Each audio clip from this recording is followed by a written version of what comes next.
At Lava, our goal is to solve those two problems by building the best interface to self-custody that is secure, simple, and reliable, and then also by building new functionality that the space has not seen that can help people more holistically live a sovereign financial experience. They can just keep their Bitcoin, use Lava, borrow against it, take these stablecoins, and you can, like, within our app, you can easily send these stablecoins to your bank account. So you can just send those stablecoins to your bank account and buy a house or do whatever else you want. One of the biggest detractors from self-custody today is people finding the onboarding to self-custody too difficult, and also people that use self-custody then maybe losing their recovery method and then losing access to all their funds. For a lot of reasons, we've chosen to maybe put Lightning more in the backlog right now. One is we see less demand for Bitcoin as a payments tool and more demand for people just wanting to hold and borrow against their Bitcoin. There's lots of people in the developing world that really just want access to stablecoins. Maybe Bitcoin in the future, if we can get them access to stablecoins, help them build up some savings, get them to buy some Bitcoin. I think that's a really good use case for Lava. Shehzan Maredia is the co-founder of Lava, a Bitcoin project that aims to make sovereign finance simple. In our discussion, we explored the full scope of Lava's vision. We talked about how Lava's native Bitcoin borrowing protocol works and all the intricacies involved. And then we discussed why Lava has decided to prioritize building on Bitcoin's base blockchain rather than building on Bitcoin's Lightning Network today. If you enjoy this episode and if you learn something new, the best way you can show your support for the show is by sending in sats over the Lightning Network. You can use any Podcasting 2.0 app to do that. There are dozens of great ones out there, but my favorite one to use is Fountain. Before we get into today's show, just a quick message from our sponsors. Today's show is sponsored by Voltage. Voltage is the premier provider of Bitcoin and Lightning node infrastructure. Today's show is also sponsored by Stackwork. And Stackwork is a Lightning-powered transcription tool that takes the best of AIs and humans to create better, faster, and less expensive transcripts. We'll have more from Voltage and Stackwork later in the show. Shehzan, welcome to the show. We have got a lot to cover about Lava. I know we first met, I think, about a year ago. We were talking about what you were building, and now you're ready to release Lava to the world. But before we get into exactly how that works, exactly what Lava is, why don't you start and just give people a background of yourself and why you decided to build on Bitcoin? Thanks for having me. So, a little quick background on myself. I was born in India, moved to America when I was 7, moved around like 15 times growing up, got really interested in math and computer science at an early age, and went to Duke where I met my co-founder for Lava, James. And we were really interested in like cryptography, math, computer science, but also finance. We were exploring finance and realized that it has a lot of issues, and a lot of them stem from centralized parties controlling financial experiences for users around the world. And that really, exploring the problems of finance really got us into Bitcoin and this entire space and led us to start Lava. Interesting. So tell me a little bit more about what Lava is. Can you give us a high level overview of like the product and the vision for it? Yeah, for sure. And before I go into that, I'd like to thank everyone who's helped make Lava possible today, including my co-founder, James, our team, our investors, and all the supporters. I'm just a small part in this as well. But at a high level, Lava, we started Lava because we realized that some of the biggest problems we find in people trying to take control of their financial experiences today is difficult interfaces for self-custody and limited functionality that people find when trying to live a financial experience that is sovereign yet simple. So at Lava, our goal is to solve those two problems by building the best interface to self-custody that is secure, simple, and reliable, and then also by building new functionality that the space has not seen that can help people more holistically live a sovereign financial experience. And we're doing that by building the self-custody wallet that we think is more simple and secure and reliable than any other solution out there today. And then also building new functionality like our loans protocol, which lets users borrow against native Bitcoin assets on any other chain, specifically stablecoins like USDC or USDT. Interesting.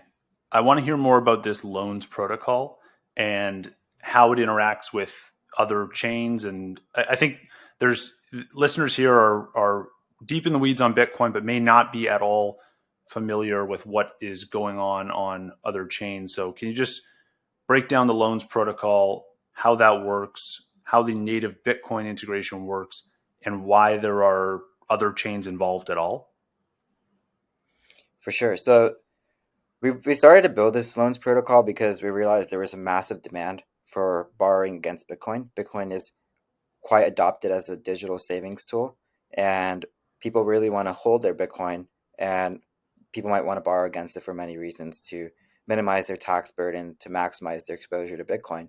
But previously, like especially last year, what a lot of people were doing when they were borrowing against their Bitcoin were either going through to centralized services like Celsius or BlockFi, for example, which we all know have basically gone bust and lost users' funds through rehypothecating them, or using like bridges, which last year I think there was 2 billion in bridge hacks that occurred when people were wrapping their Bitcoin and putting it on another chain and then borrowing using like a chain specific protocol. So we realized that we want to help users keep Bitcoin on layer one as much as possible, but borrow these stable coins.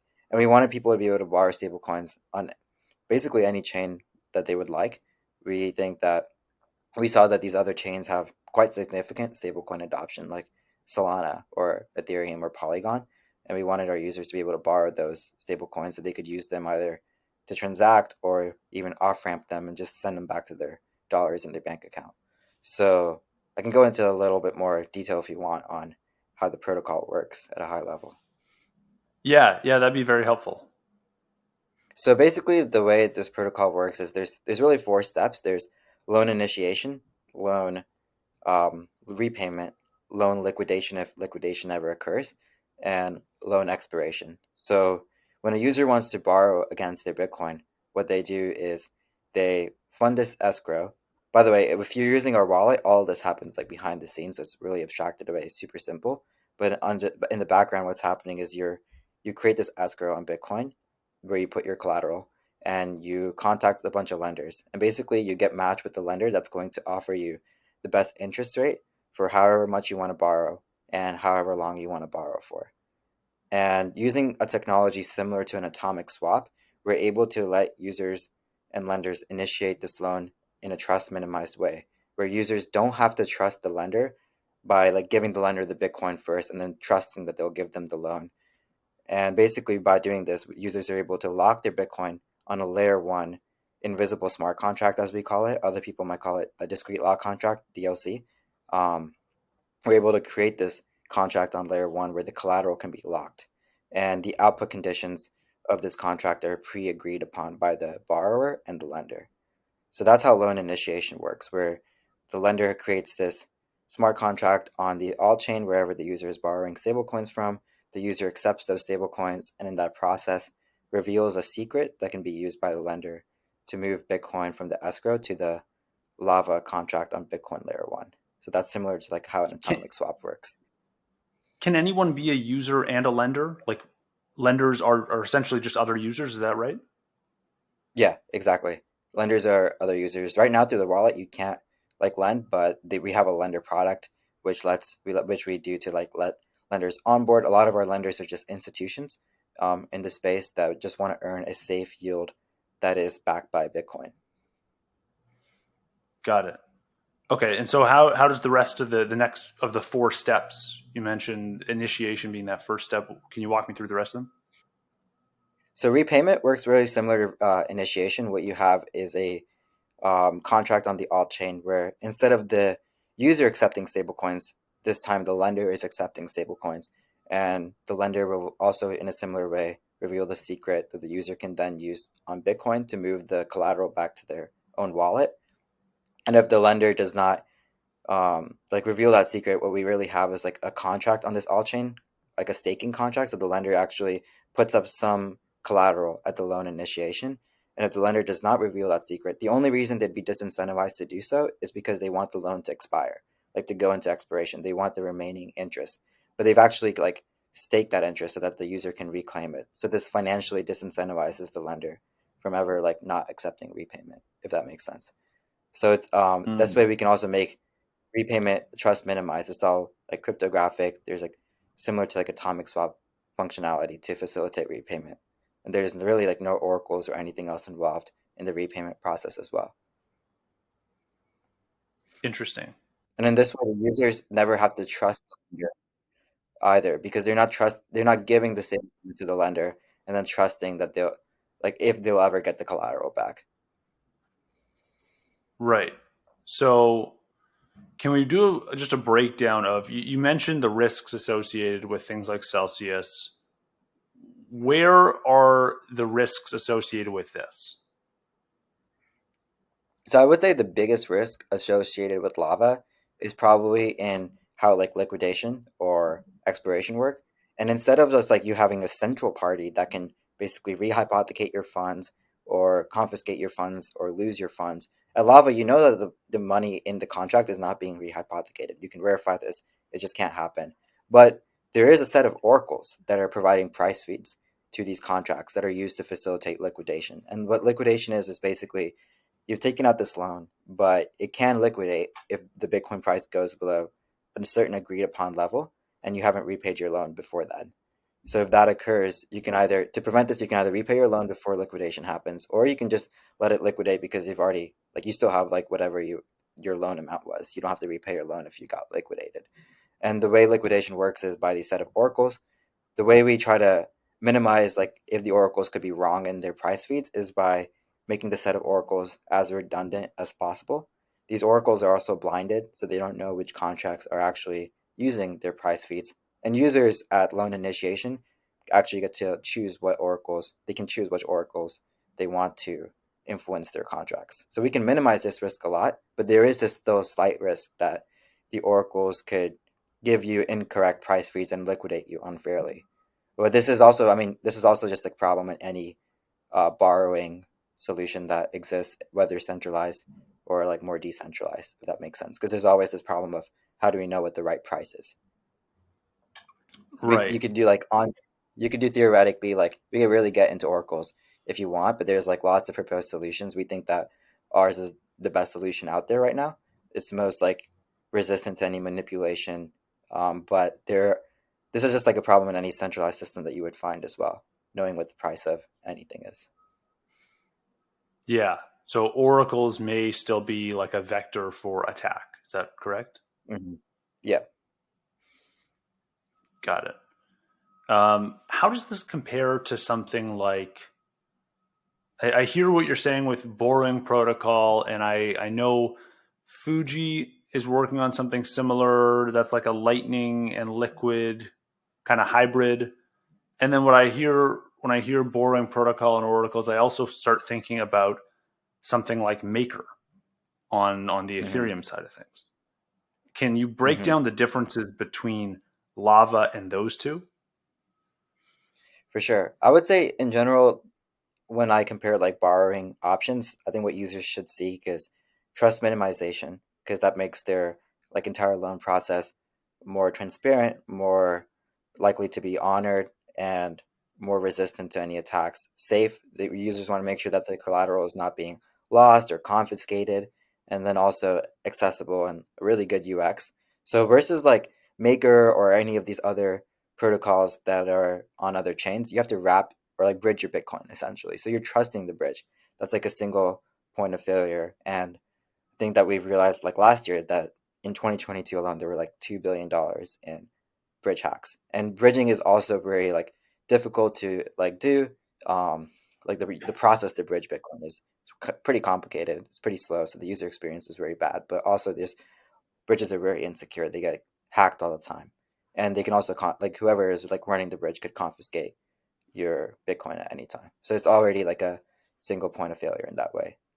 And also like these contracts that Lava is executing, these like invisible smart contracts or DLCs, as you might want to call them, are all like the liquidation and expiration part executes on layer one Bitcoin, which I think Bitcoin is the most secure chain.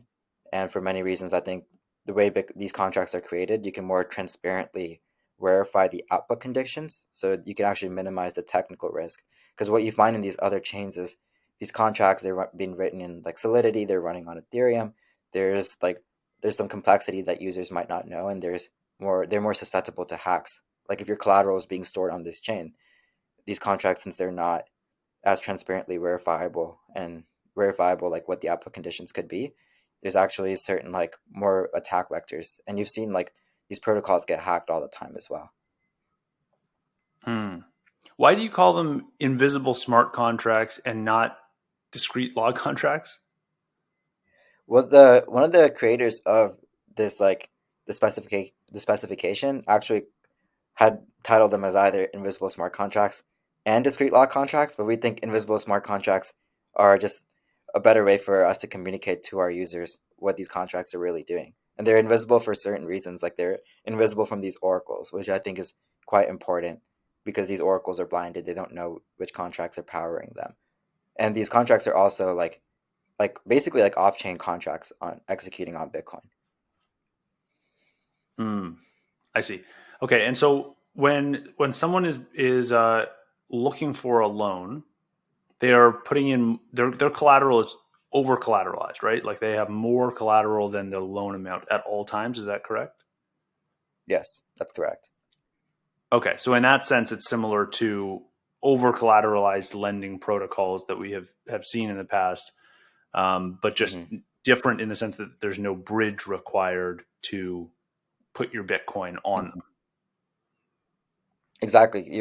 There's when you're using Fuji or Maker or any of these protocols, you have to bridge them, and even then, it's still over collateralized. And then you have to trust like the assumptions of like the technical assumptions that this protocol is not it's like secure enough, but you also have to trust the assumption of the bridge, and then whatever oracles that protocol is using as well to facilitate liquidation or expiration. Why has no one done anything like this before? At least to my knowledge, I haven't heard of many other products trying to do this on layer one Bitcoin. Um, is this not was this not possible up until recently, or what's the reason you guys are doing this now? And there seems to be no other folks trying it today. I think there's probably many reasons. I can maybe list like a few. I don't know the exact reasons why no one's done this before, because I mean, clearly it was possible by us. It could have been possible by other people, but I think that one, I think the developer community is a little bit smaller on Bitcoin versus these other chains. Like at Lava, we're very bullish on Bitcoin. Really want to help people hold Bitcoin on layer one, and we don't really think that bridging is a good way for people to hold Bitcoin. Like use like some bridged Bitcoin. So we're really trying to focus on helping people hold Bitcoin on layer one. I think this has become more apparent to people over 2022 when bridges were hacked all the time and custodians are hacked. I think now people are realizing, hey, I should probably hold my Bitcoin on layer one, and I should probably do things with it in the most trust minimized, safe way as possible. But before 2022, I think people were less aware of that, of that idea. But I think people are becoming more aware to like self custody and more self custodial applications. So I think there's more demand to it for it now. I also think the DLC or invisible smart contract space is pretty new. There's not too many applications that are or too many teams that are building on this space. Even for example, Lava has built this open source Oracle implementation called Sybils, which lets people run these oracles that can be used to power not just Lava's contracts, but any other team that wants to build similar contracts on layer one. So before that, there's one other team that's not in existence anymore that was building an Oracle solution, but there weren't any other ones. And you really need at least oracles before you can build these contracts. So we have that. We're getting a lot of reputable companies in the Bitcoin space to run these oracles, and there's a lot of other startups that are running these oracles as well, using Sybils technology. So a lot of this is still relatively new, and there seems to be a few like moving parts or components that are critical to the operation of this protocol, like the oracles and the DLCs. And I wonder, how do you battle test these to make sure they're going to work as expected? There's no unknown risks. There's no, significant chance of someone losing funds. How do you battle test this all prior to launch? Is this kind of like, are you just kind of taking a slow launch approach and telling people don't put too much money and then over time expand it? Or what does that process look like for you to launch a product while also knowing that you're going to have to battle test this and some of the features of it? Mm-hmm.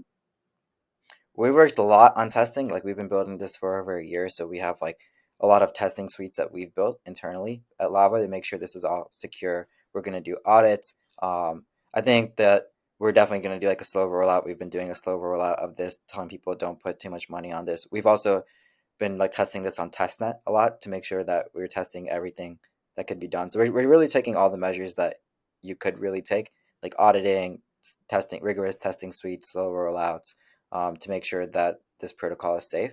I think there is like certain things that are make me more confident that this is safe. One is just like the nature of these contracts. When the user is creating these contracts, they're like pre-signing all the output conditions, so it's not like you're like deploying some code that can like run on Ethereum on the EVM. It's like these contracts are a little bit more complicated, or maybe you could even argue more simple.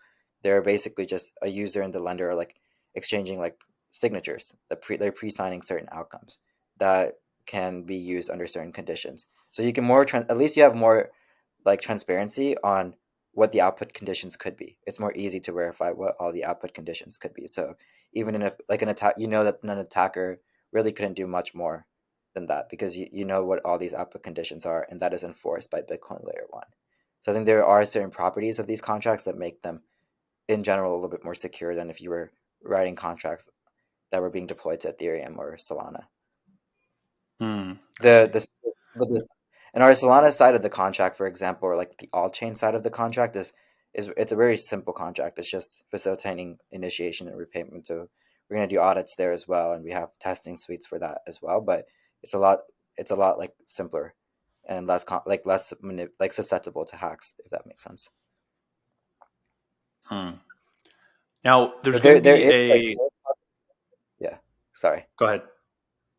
I was just gonna like summarize that there is like security vulnerabilities that could exist in any system that you use. I think that, but the nature of this protocol, there are less, but we are gonna do everything that we can to make sure it is as secure as possible, just by testing suites, audits, slow rollout. Yeah. Now, there's going to be a subset of Bitcoiners, probably a pretty large one, that is going to have this Mm-hmm. question of like, why do I even need any of this? Like, I have Bitcoin, and if I believe Bitcoin is going to be the money that the world uses, why do I even need to borrow against it? Why do I want stable coins, even if it's not, even if I don't have to touch other chains? Why? I think a lot of people are going to ask that question of why is this even necessary? What do you say to those people? Yeah, I don't want to convince someone to borrow against their Bitcoin because there's already like a big like group of people who do want to borrow against their Bitcoin, and that group is already borrowing because one, they might be really bullish on Bitcoin, and the interest rate they might be getting on these loans might be lower than whatever their predicted like rate of appreciation for Bitcoin is. Like if you think you can get an interest rate of like 5% in dollar terms, and you think Bitcoin is going to increase relative to the dollar more than 5%, more than 10% at an annualized rate, this might make sense. Like I would borrow against my Bitcoin for that reason. Another reason is like people borrow against a lot of their assets all the time to like minimize tax burden for accounting reasons. A lot of our borrowers are not just users; they're like institutions, for example, that want to borrow, like maybe like a mining institutions, for example, that want to borrow against this Bitcoin that they're earning to pay their expenses and simplify maybe their accounting. So there's lots of reasons someone might want to borrow against their Bitcoin. And I'd say that if you do want to borrow against your Bitcoin, I think for many reasons, Lava is the safest way for you to do so because you can have confidence that there's no rehypothecation going on. You don't actually have any counterparty risk because you don't trust your lender during like loan initiation or loan repayment. So I think this can minimize a lot of the issues people were seeing when they were borrowing against their Bitcoin last year by using like centralized services like Genesis or um, Celsius or BlockFi, for example. I see.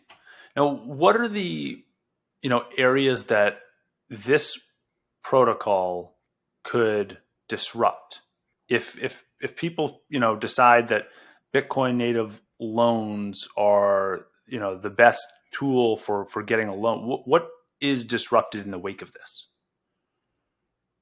I think a lot of the centralized lenders in the space are disrupted in the wake of this because people are like just going to choose this solution, which I think not only is more safe, but it also has a better UX. Like when you borrow using Lava, you just use our self custody wallet, you answer 2 questions, and you get your loan in a few minutes. It's super easy. A lot of these other products, you have lengthy, um, like documentation, loan approval for sometimes takes like weeks to confirm, for example. And there's like a lot of like obscurity in the process. Whereas with Lava, it's all programmatic, really easy to handle. So I think centralized lending is disrupted, but I also think this just increases demand for Bitcoin as collateral money. I think it's maybe underrated how great Bitcoin is as like this pristine collateral that people can hold and then borrow against. It's this like highly liquid digital asset, so it minimizes a lot of the risk that lenders might be taking when they're over like making oversecured loans because there's less risk of flash crash. Like if you're using some meme coin and like loaning money against it, there's like a high risk that it'll just like flash crash. But Bitcoin, the risk is a lot lower because it's the most liquid asset in this entire space. I think there's a ton of demand for it as this pristine collateral. And if people can borrow against their Bitcoin more simply, I think that also increases the demand that people might have for just holding Bitcoin. Because I can like now, like personally, I would just buy Bitcoin as my savings tool, and I know that hey, when I need to like make any expenses, I can easily borrow against it and use it to fund any of my day-to-day expenses that I might make in dollars or stable coins. Mm-hmm. Do you think that a simpler loans protocol for Bitcoin enables people to get loans on things like their everyday, like for example, buying a home? Is that something you may choose to do on Bitcoin rather than taking the approach of going to a bank? I know some folks. There was a couple people I think I saw on Twitter that tried that in the last couple of years on various protocols, but for basically everyone, like that's not reality today. Is that something that you see as a potential outcome of having a native Bitcoin kind of borrowing protocol? I definitely think so. Actually, I've like maybe like a year or two ago, I heard of some people wanting to do this. They had a lot of Bitcoin, they wanted to borrow against it. I think a lot of those people ended up using a bridge and wrap their Bitcoin and put it on like Aave or something, borrow against it. But now those people don't have to do that. They can just keep their Bitcoin, use Lava, borrow against it, take these stable coins, and you can like within our app, you can easily send these stable coins to your bank account. So you can just send those stable coins to your bank account and buy a house or do whatever else you want. Like I'd want to use this just to fund like my monthly expenses, take like a monthly loan out against my Bitcoin and use that just to pay my monthly rent and food expenses as well. Right.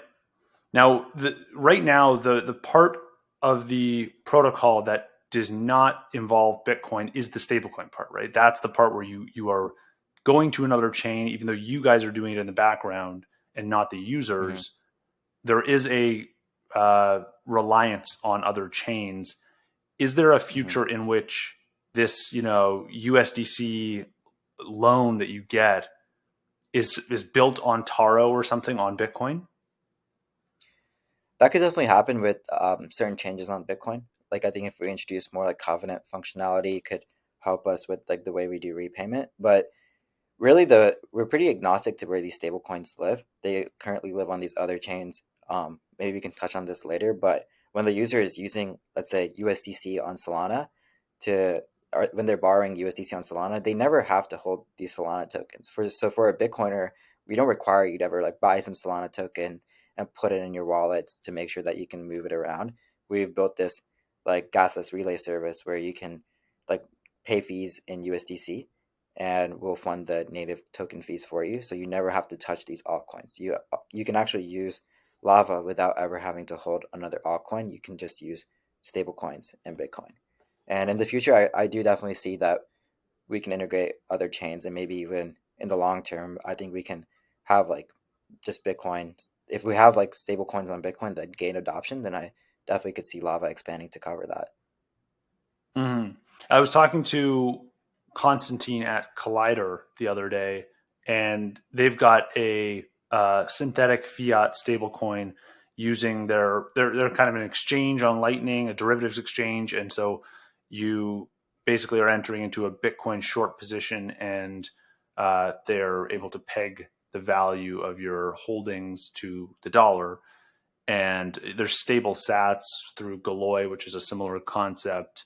And it does seem that there's stable coins emerging on Lightning and on Bitcoin now. Um, how do you assess whether or not you choose to do that, and like what's your framework for thinking about, what how big does the addressable market of users have to be before you decide to integrate Bitcoin native stable coins or synthetic fiat currencies? I think we would just want like there's no like hard rule that we have. We've basically built this protocol in all of our products in a way that integrating a new stablecoin or integrating a new chain won't really take us that long. So maybe like a few weeks at max. So we've really made it super easy for us to do that. So if we get like a lot of user requests saying that hey we want to use stablecoins on Liquid or stablecoins on Polygon or stablecoins maybe in the future that are on Bitcoin, and if that's possible, or maybe even stablecoins, if we ever have like other scaling solutions for Bitcoin that are existing, we would definitely be um, super open and like down to integrate that for our users if they ask, and they can really just reach out to our email and ask us, or we talk to users all the time. We'll want to meet them and see what stablecoins they want that are useful for them. I hope you're enjoying the show so far. Just a quick message from our sponsor, Voltage. Voltage empowers engineers to integrate Bitcoin and Lightning Network payments into their business stack with an enterprise-grade experience. The team at Voltage is building the complete toolset so that you can do more than simply spin up nodes, but also understand and interpret your node's data. Their new product Surge gives engineers the capability to quickly solve problems and optimize operations. With node insights and visibility through time series data, you get dynamic and complex insights never available before. You can get complete control with insanely fast onboarding, advanced client-side encryption, and zero management infrastructure, making backups, networking, and upgrades simple. Get a free 7-day trial today at voltage.cloud. On the topic of Lightning stablecoins, we first met, I think, about a year ago. You were working at the time on a Lightning wallet, and that Mm-hmm. has shifted a little bit since then. Tell me more about, why you saw the opportunity to work on Lightning a year ago, why the Lava product as it is today is not a Lightning product, and where you go from here in terms of Lightning integrations. So my co-founder and I, around maybe like a year and a half ago, like our goal at Lava is to make finance sovereign and simple. And at that time, we thought that building the best self-custodial Bitcoin Lightning wallet would be the best way to start off. We did have this idea for borrowing, and we wanted to maybe focus on that later and focus on Lightning more initially. But we always talk to our users, and we realized that for a lot of reasons, we've chosen to maybe put Lightning more in the backlog right now. One is we see less demand for Bitcoin as a payments tool and more demand for people just wanting to hold and borrow against their Bitcoin. Bitcoin being served more for users right now as a digital savings tool and not a payments tool. So we didn't see that customer demand, and that's why we realized there was a lot more demand for people wanting to borrow against their Bitcoin in a more self-custodial, like trustless, secure way. So that's one reason why we have put Lightning in the backlog. And second, I think it was our experience like building using Lightning was a little bit difficult. I think Lightning still has like a lot of problems that needs to be solved around like liquidity issues, channel management issues, using Lightning on like a mobile device. We don't want to like compromise self custody and security ever. In fact, our goal is to make like premium security solutions available to everyone. And we found that it was just very difficult to do that in the Lightning context. I know a lot of the issues with Lightning are being solved, but we are interested to see that if Bitcoin's going to scale, maybe there are some other interesting solutions that have been proposed that we also find pretty intriguing, other than just Lightning. Mm-hmm. Can you speak to some of the problems that you saw with Lightning over the last year? The ones that maybe remain to be fixed?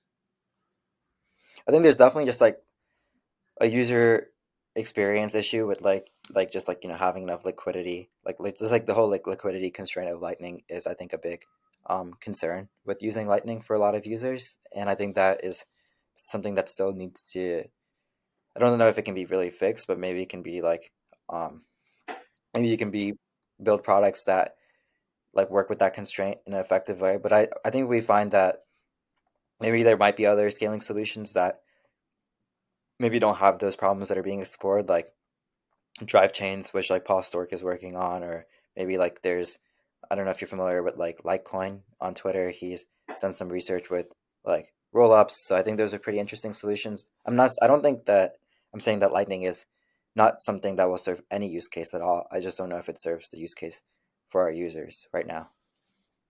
Yeah, that makes sense. And honestly, like this is, I really enjoy hearing these perspectives because I do talk to a lot of Lightning builders, and everyone's Yeah. excited about Lightning. And I think I, I particularly, because I speak to so many of these people, I run the risk myself of be like Yeah. turning myself into like an echo chamber a little bit. And like, if I'm bringing on people Mhm. who are all excited about Lightning, I may be developing blind Mhm. spots.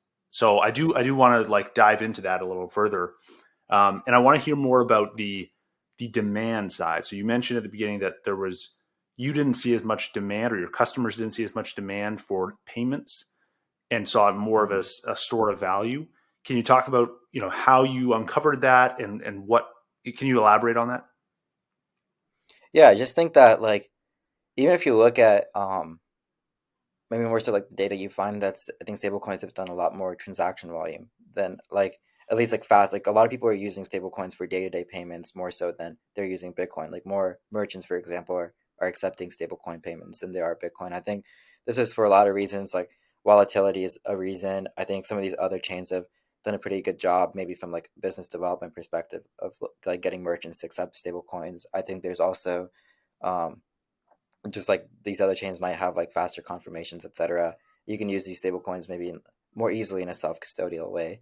So I think for a lot of these reasons, we realize for whoever wants to make payments, they're just more likely using stable coins right now versus Bitcoin. Even I personally just try to like hold my Bitcoin, really try to keep it in self-custody, and if like borrow against it and use these stable coins, maybe send them to my bank account and then just use dollars as my medium of exchange right now and unit of account, but really try to just like use Bitcoin as my savings tool. And I think a lot of the Bitcoin users we talked to saw more demand for that. They didn't really want to let go of their Bitcoin, which makes sense because Bitcoin is, this like very scarce asset. Um, so I think that was like a really big reason why a lot of people were just wanting to hodl their Bitcoin as like a meme, just like keep on hodling it. And that's what we realized with our users, that they wanted to do that right now instead of really spend their Bitcoin. And then people were a little hesitant to let go of their Bitcoin as well. Yeah, that makes sense. And I think some of the differences in opinion that your users share, and the folks that I talk to in Lightning share, is like, I don't think it's actually any a different view on the world. I think what is happening is it's just a different timing. So like Hmm. everyone, I think, for forever will appreciate that Bitcoin is something worth holding on to. Hmm. I think where maybe the Lightning folks disagree with some of the hold on to your Bitcoin and never use it folks, is just a point about timing. And like, if Bitcoin were to be at $1 million today, or tomorrow, I think a lot of folks would start thinking to Hmm. themselves, okay, well, now everyone uses it, everyone accepts it, it's time to start spending it. And it's kind of less a because humans consume, we we're going to have Yeah. consumption costs throughout our life. And I think it may just be that the folks in Lightning are a little bit further ahead on that let's spend kind of focus, and let's kind of like build Hmm. that circular economy. And the people who want to kind of focus on the store value use case are saying, let me just hang on to this for another 10x, and then we'll talk about spending. Like, let me wait until this Bitcoin's worth 10 times more. So I think but even in the Lightning ecosystem, I think people still appreciate the scarcity of it and the value in it. And that's where some of the ideas around value for value come into play. It's like, we recognize that if I send you 100 sats for a great post you made on Nostr, that's my real value. It's not some like free like that I just tapped my phone screen. It's like I gave you real money. And I think Bitcoiners do fully appreciate that, Hmm. whether they're in the let's build the Lightning ecosystem camp or the let's hold on to our assets and wait and see camp. So I think that's interesting. There's a kind of a bridge that will be crossed at some point, I think, for a lot of people. I'm curious to hear your thoughts on why or when you expect to see some of the folks in the, we're going to hold on to our Bitcoin. When do you expect to see some of them to migrate towards the, more willing to spend their Bitcoin? Yeah, I think what you mentioned is super accurate. Just I think it's also, as a founder, you want to make sure that the product you're building is like has a good timing. It's not too early, not too late. And I think right now we realize that, the perfect timing is for borrowing against your Bitcoin versus maybe spending, and that can change later. Don't know exactly when um, that would change for our users. I think maybe over time, if people are valuing the property like Bitcoin's, like maybe your more unique properties as being a payments currency, being more confiscation resistant, state resistant payments tool. I think if the demand for that grows and the need for that grows over time is for payments more so, then I think that's when a lot of the users will um, move over to Bitcoin as a payments tool. I think that a lot of the Bitcoin users that we talk to, they recognize those properties against Bitcoin. It's the most censorship resistant, the most confiscation resistant, state resistant asset that there is.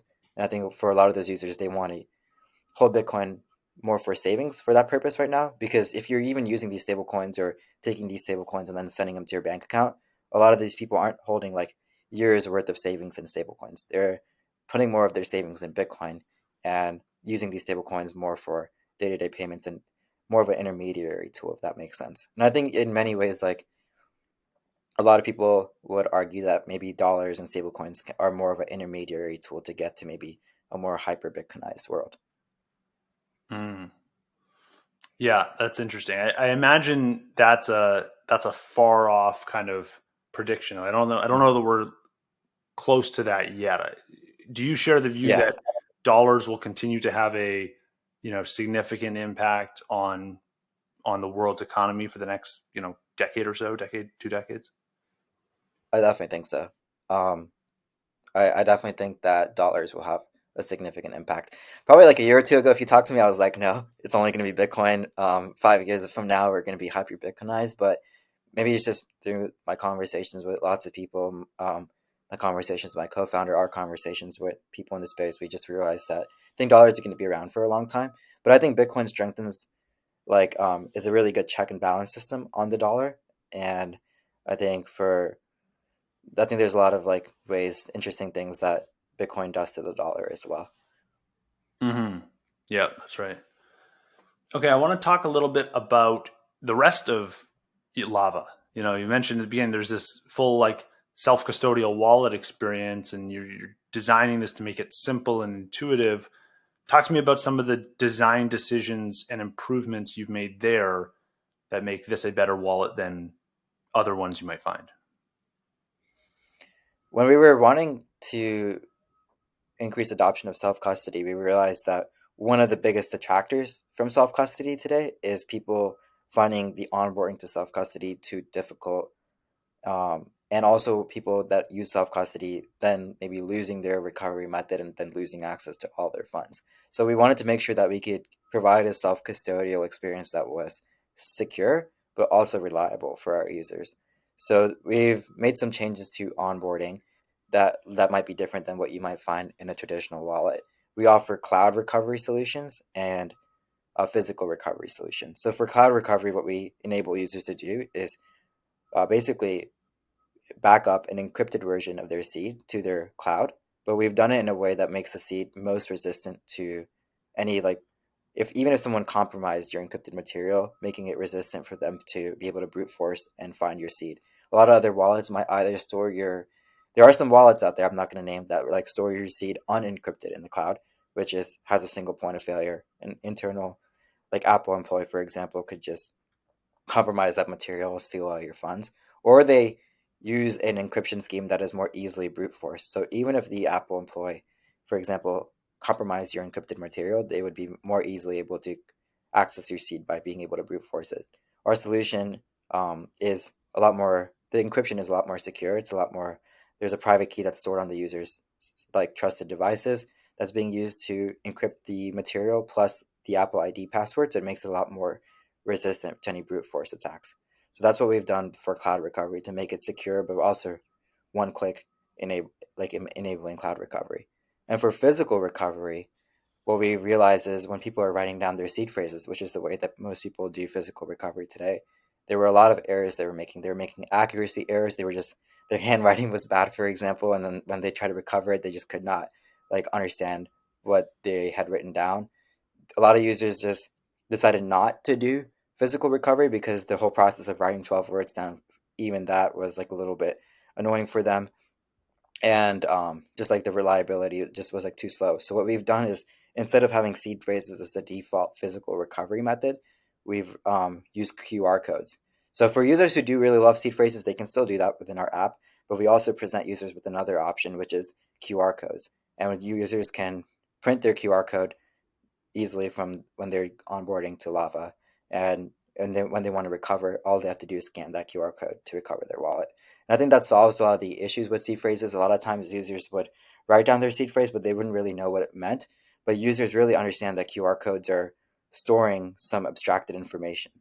And I think that QR codes better communicate that to users. And by doing so, it makes the users more likely to be more careful with their QR code and storing it, and realizing what it's useful for. Is there any issue with sending that QR code to like your computer printer and like having that In like read? security issues, Yeah. there might be some like I think if you're using like a hot wallet for recovery, there's it's like the same amount of issues anyways. I mean, because you are trusting that maybe there's no like malware or something like that present in your devices, if that makes sense. Right. So who do you view as the kind of direct competitor in the wallet landscape? Like there's a ton of wallets across hardware and software and Lightning and Bitcoin. Who is your kind of like competitive set when you think about like your competitors? I think that yeah, so I would say like in terms of wallet competitors, there is no wallet right now that I see that's offering like we're the first one building this borrowing protocol. Other wallets, other like interfaces can integrate borrowing as well. Lava is just the first one to do so, the Lava wallet. Um, but I think like our goal as well with this wallet in particular, like I said, Lava as a company is there's like a wallet team and there's like a protocol team. The protocol team develops like the loans protocol, maybe other protocols in the future, and the wallet team is just trying to build the most secure and reliable interface to self custody. And I would say like over these next few months, what we want to do is like improve our security for our self custody app significantly by cold wallet integrations, collaborative custody solutions, inheritance solutions as well. So there's a lot of things that you might find that will change with the wallet in the future. I don't know if there's like a competitor I have in mind. There's like competitive wallets like Casa, which is just allowing you to do collaborative custody, but there's differences there. There's like they don't offer borrowing, they don't offer like stable coins, for example, stablecoin payments. I don't think they offer the ability for you to off ramp money to your like send money to your bank account from self custody. I think they might let you buy uh to self custody, but they don't let you off ramp, which is another thing that Lava does. I think our cloud recovery solution is more secure than theirs, um, and they don't. Yeah, so I think those are certain differences between us and Casa. And I would say there's wallets like Moon, for example, which I think are good, like Lightning wallets, but they don't offer like support for stable coins or borrowing. I don't think they have the security solutions that we're going to be offering our users or are offering our users today. I see. You mentioned inheritance. Can you talk to me about how that might work on Lava? We're exploring that today, but I think there's like interesting things you might be able to do, like maybe like mini script, for example, that can maybe help provide like a interesting like inheritance solution, like maybe using like collapsing multi-sigs or stuff like that. So that would be like a multi-sig where it's like two of three, and then after a certain amount of time goes down to like a one of three or something like that. Yeah, basically. So we're not gonna like we don't have like a set like launch that we want to do for that yet, but it is something that we're trying to, and we're still really talking to users right now, or we will be talking to our users even more in the future to figure out what the best solution for inheritance and custody would be for them, more collaborative. So I don't want to like just like maybe tell you like a certain solution. Maybe we could do a podcast when that's launched to more so explain how we want to do that. But we want to make sure in any like custody or anything we build with the wallet that it serves like a broad set of users. I think a lot of times we might focus on serving this user that is very sovereignty maximizing, as I might call it, but a lot of users um, won't be like that. I think that set of users is very small. We want to onboard more people to self custody than I think that group of sovereignty maximizing users can be. Mm-hmm. What is the path to getting, we often in Bitcoin talk about, onboarding billions, right? And like, mass adoption, global adoption. What is the path to getting self-custodial wallets in the hands and being used by billions of people? Something that is approachable and easy and fun and enjoyable for everyone to use. What do you see as the constraint getting in the way to that goal? I think we need easier onboarding to self custody. At least from the users we've talked to, we've heard that Lava has been the simplest onboarding to self custody they've seen across like any crypto wallet that they've used. So I think that's super important. We should make self custody easier to onboard to, more secure and more reliable than like traditional fiat options and also other like wallet options. So that's like one thing that we want to do. And then also just adding more use cases for sorry, I don't want to if you want to say something. Oh, what does easier mean? I want to clarify there. Like, what do you mean by easier onboarding? I think it's the fastest onboarding you'll find. Like when you download Lava, it's like maybe like one click to set up. It's basically like one click to set up cloud recovery. And I think the physical recovery method is a lot simpler. I think a lot of times these wallets, when you try to download them, they ask for your information. Some of them ask for your emails too, and like all this other information. I think they make it a lot more complicated to onboard to self custody. We've tried to do it in a way that effectively communicates to users when they're setting up these recovery methods, like what they're doing, but also make sure that they can do it as like in a quick and reliable way. Mm-hmm. Got it. Maybe there's a part of me that also thinks that a good chunk of the world's population may not even want self custody. Like Mm-hmm. they don't Yeah. want to be in control of, you know, Mm-hmm. they would prefer their car drives themselves and their bank holds their money and that all their decisions are taken care of. And I know there's a group of people that believe that and want that. And there's also going to be, of course, many Bitcoiners don't want that and they want to be able to take full control. Have you thought much about, what tools or what ideas can be introduced to help people change their mindset and think about, getting to the point where they actually want to take control of their own funds? Because there's got to be billions of people in the world that don't want control of their own funds. They want pass that off to someone Mm-hmm. else. Like, I don't want that, cluttering my mind, Yeah. or I don't want that responsibility. I think that there's a lot of like I think you're definitely right there. I think more and more people over time are wanting to self custody just inherently like these centralized products end up being pretty insecure as we're finding. Like especially a lot of crypto users right now are desperately wanting self custody. I think the demand for that is skyrocketing as centralized products go bust over time. Like even last year we saw just so many of them go bust. I think maybe this year we've already seen a few go bust, and I think we might see maybe more go bust. So as that happens, I think users will realize that hey, I don't want to take this risk again. I just want to go into self custody.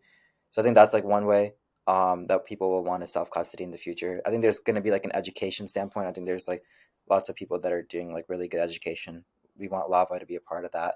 And also, I think just people might find like when there's like new entrants to finance, people they might find that self custody is actually like a lot more simple for them to onboard to than doing like this lengthy KYC process to get a bank account. There's also billions of people in the world that don't have bank accounts today. They're like perfect users for self custody.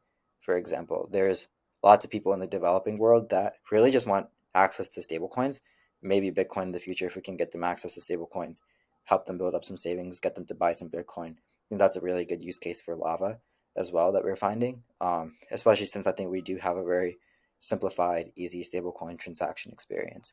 So I think there's like this whole group of people that are unbanked that maybe instead of them getting banked, they can just go directly to self custody. And a lot of these users in this developing world population already have less trust in institutions and want more control over their money, since institutions have really not been the best for them and really haven't served their needs. Mm-hmm. Have you talked specifically to those unbanked users about, the path for them to begin trusting someone like Lava? Like, I know it's trust minimized and that's the goal, but Mhm. ultimately it's them downloading your app and trusting that your product is built in the right way. Yeah, we do talk to those users, and I think a lot of them have been really interested in like using the wallet and the app just for like maybe the new functionality it provides and the interface that it provides. But trust is definitely something we're gonna have to build over time with our brand.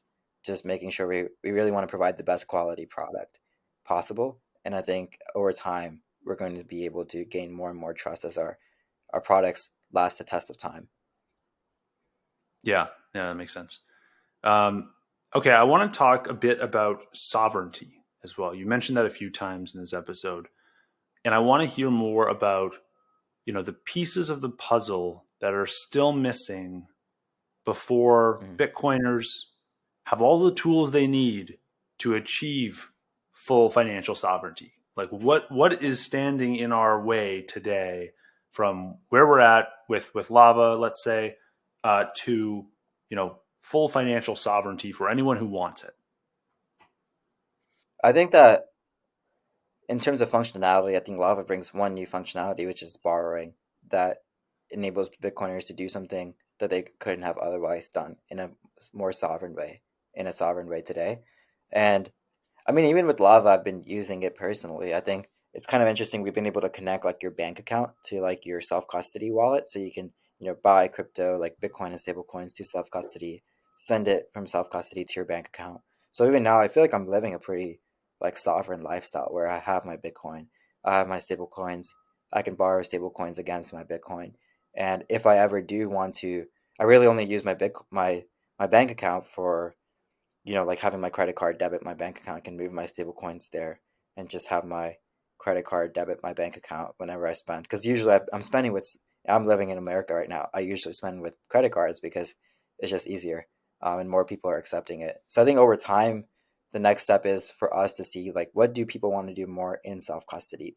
We have um, lending options that we're providing to our users. We're going to expand the lending offerings that we give our users over time and improve that product. And I think that's a big use case for that I've seen in this space. I think I would say the biggest use cases I've seen in this space right now are Bitcoin, stablecoins, and lending. And that's really what we're providing to our users in the interface. And we want to see what more users want over time. Where that's just like going to happen through talking to our users. But with Lava, users can now connect their bank account and their um, wallet together. And over time, we want to bridge whatever they're doing with their bank accounts, take more of that and bring it to Lava. I think one is like Is that merchant bank adoption. account connection is that bank account connection only available in the US? No, so we just partner with like on ramp and off ramp partners, um, and users can choose whichever on ramp and off ramp they want to use to like move crypto to self custody or crypto back to bank, and it's Oh, actually interesting. available globally. Yeah. Huh. Very cool. And so Um, yeah, just continuing that thought, what are some of the other things that the other Bitcoin products that you think we need to build in the ecosystem to get to the point where not necessarily that everyone is banked, because I think we're trying to disintermediate that and to yeah. come up with a better solution, but to get to the point where we are at feature parity with banks, and Mhm. that anyone who's going about their daily lives doesn't need to jump through hoops to Mhm. make payments and to borrow money and things like that. What are the steps to get to there for anyone who wants it? I think it's a lot about just how do people earn money right now. They're getting paid to their bank account usually. So how can we get people paid in crypto to their wallet? That's a big use case, Right. right? Then I think once you're in the wallet, we're already building these financial services that you might find in the traditional system, like borrowing or transactions. And then the other thing is, so you pay and you consume. You get paid and then you consume. So when you're consuming, how can you make sure that instead of having to send money to your bank account and then use that like a debit card or a credit card to spend, how can we enable more merchants to accept maybe stable coins or Bitcoin, So I think that those are like two important things that over time, I think solving that will like help people just live a fully sovereign financial experience. Mm-hmm. Yeah. Interesting. Okay. I want to finish this off with a segment I do at the end of every show. It's called the lightning round. Are you ready for a few Hmm. rapid fire questions? Yeah. I hope you're enjoying the show so far. Just a quick message from our sponsor, Stackwork. Stackwork is a lightning powered platform for generating high quality transcripts of all your audio or video content. They combine AI engines and hundreds of human workers all over the world who are paid over the Lightning Network to assemble these transcripts. And that's what lets Stackwork create better, faster, and less expensive transcripts. To see the results for yourself, you can check out my personal website where I host transcripts for all my podcast episodes. If you want to learn more about Stackwork, visit stackwork.com. That is STAK work.com. All right. What is one book that has meaningfully changed your view of the world? Mm. Okay, I got to be fast with this. I actually Oh, really like yeah, Diary of a Wimpy Kid.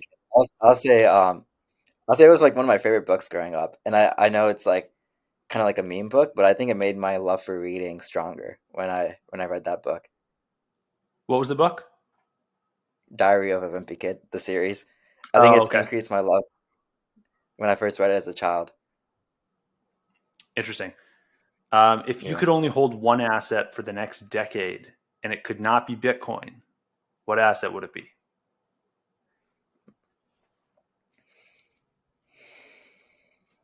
Mm.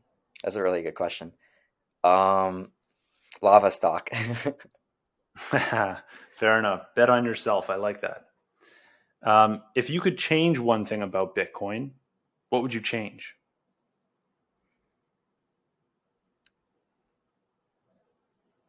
I think the community could be more open to like new innovations. I would change that. Fair enough. And then finally, who is one person that you'd like to give a shout out to in either the Bitcoin or Lightning community for doing great work? I'll give a shout out to my co-founder James. I think he's just been like just there with me through this entire process. Awesome. Where can He's a really folks good go to man. learn more about you and Lava? You can go through our website, which is lava.xyz, and I think by the time this podcast will be released, we'll be fully live. Awesome. Thank you so much for taking the time to chat today, and hope we can do it again soon. Thank you for having me. In the last 7 days, you guys sent in 8,507 sats.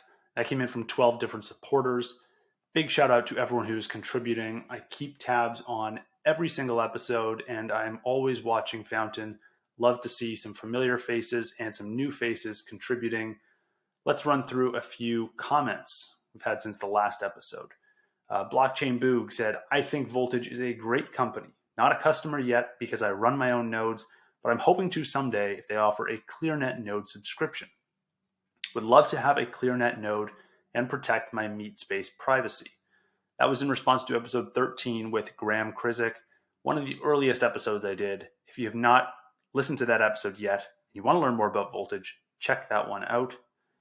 We had a comment with a all good emoji from Vake, who sent 500 sats on episode 106 with Constantine on Collider. And we had And1, who sent a purple heart emoji on that same episode 106 with Constantine. Thank you to everyone who's been sending in comments. I just pushed out another episode of Stacking Sats. I'd love to hear what you guys think about whether or not, now that I've had a few episodes of Stacking Sats published to my main show feed, whether you think Stacking Sats belongs as its own series, or if I should continue publishing Stacking Sats episodes under the Kevin Rook Show. Would love to hear any and all feedback from you guys. Can't wait to see what you guys send in this week.